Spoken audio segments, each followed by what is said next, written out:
Bonjour à tous, on commence cette revue de presse avec le choc de la 9ème journée de Ligue 1 qui opposait hier soir le LOSC et l'Olympique Lyonnais. Dans un match enlevé, les deux équipes n'ont pas pu se départager et se sont quittées sur un match nul, un partout. Cela fait la couverture de l'équipe qui estime que les deux formations se sont rendues coup pour coup. Après avoir ouvert le score, le LOSC a été rejoint avant la fin d'une première mi-temps de qualité. Malgré l'exclusion du Lyonnais Marcelo à la 50e minute, les Lillois n'ont pas réussi à reprendre l'avantage. Pour le progrès, Lyon rapporte un bon point de Lille dans ces conditions. Parfois secoués, les Lyonnais ont eu le mérite de revenir dans le match et de tenir à 10 après l'expulsion rapide de Marcelo. Enfin, de son côté, la Voix des Sports indique que c'était un rude combat et que malgré leur supériorité, les Dogs ont buté sur des Lyonnais déterminés.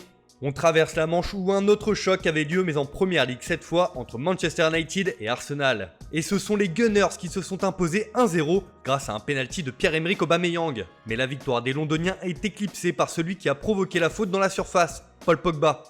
Et la presse britannique n'épargne pas le français ce matin. C'est le cas du Daily Express qui estime sur sa une que cette faute est tellement stupide. Pogba prend la responsabilité de la défaite des Red Devils, écrit le quotidien. Une erreur évitable qui coûte cher aux Mancuniens et qui fait aussi la une du Daily Star. Le tabloïd fait dans le jeu de mots avec le prénom du français pour décrire une situation épouvantable. Le Mirror également s'en prend ouvertement au champion du monde 2018 qui s'amuse de cette situation avec un véhément malade comme un chien. En tout cas, Pogba n'a pas fui ses responsabilités après la rencontre et a admis la responsabilité de la défaite de son équipe.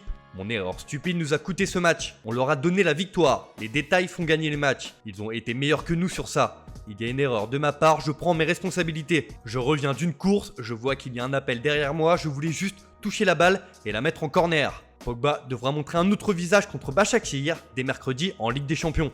La Ligue des Champions justement s'affiche en couverture de Marca ce matin. En effet, le Real Madrid est face à son destin dans la plus belle des compétitions européennes. Et ce mardi, face à l'Inter, l'équipe de Zidane jouera gros. Pour le quotidien madrilène, c'est le pire rival du groupe au meilleur des moments. Fort de leur victoire face au Barça en Liga et leur folle remontée contre Mönchengladbach, les merengues sont en plein essor et c'est le meilleur moment pour affronter l'Inter, juge le quotidien, qui indique également que le retour en forme d'Eden Hazard invite à l'optimisme. Le faux pas est interdit face aux Nerazzurri, sinon c'est leur avenir européen qui risque d'être rapidement compromis. De son côté, le quotidien A s'intéresse à la situation très préoccupante du FC Barcelone. En effet, le quotidien madrilène estime que les chiffres du club Blaugrana sont dans le rouge. Et cela se traduit sur le plan sportif puisque le Barça connaît son pire début de saison depuis bien longtemps. Cela fait 5 journées que Lionel Messi n'a pas inscrit le moindre but ou délivré de passes décisives. Et cela reflète la période difficile que traverse le club. Et financièrement, ce n'est pas la joie non plus. Le club doit convenir avant jeudi avec le personnel et les employés d'une réduction de 190 millions d'euros des salaires. Les Sportius se penchent également sur cette période compliquée, mais donnent quelques explications. En pleine reconstruction sportive et institutionnelle, le Barça signe le pire début de championnat depuis 2002, avec 8 points sur 18 possibles. Les temps sont durs au Barça. On file en Italie où ce matin les papis font de la résistance et s'affichent en une de tous les journaux sportifs de la botte. Le Corriere dello Sport rend un hommage appuyé aux infinis. Zlatan Ibrahimovic, auteur d'un but sensationnel hier avec Milan, et évidemment à Cristiano Ronaldo qui a inscrit un doublé dès son entrée en jeu après 19 jours d'absence. Pour le quotidien, Ibra et Cristiano sont éternels. Le Milan est en fuite en tête du championnat, la Juve court à nouveau.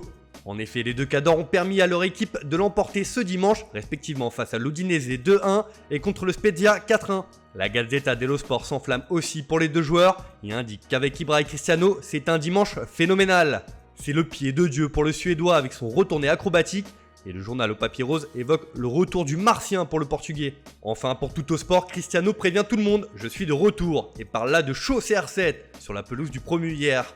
Enfin, on termine ce tour de la presse avec du Mercato qui fait la une de Sport ce matin.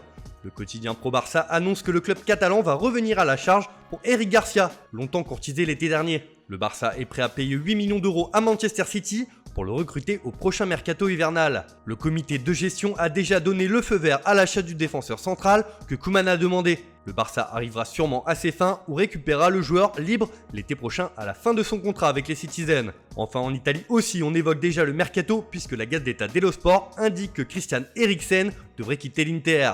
Le Danois n'arrive pas à s'imposer chez les Nerazzurri et c'est le PSG qui serait intéressé par ses services. Affaire à suivre. Voilà, c'est tout pour aujourd'hui. Bonne journée à tous. On se retrouve dès demain pour une nouvelle vidéo sur Foot Mercato.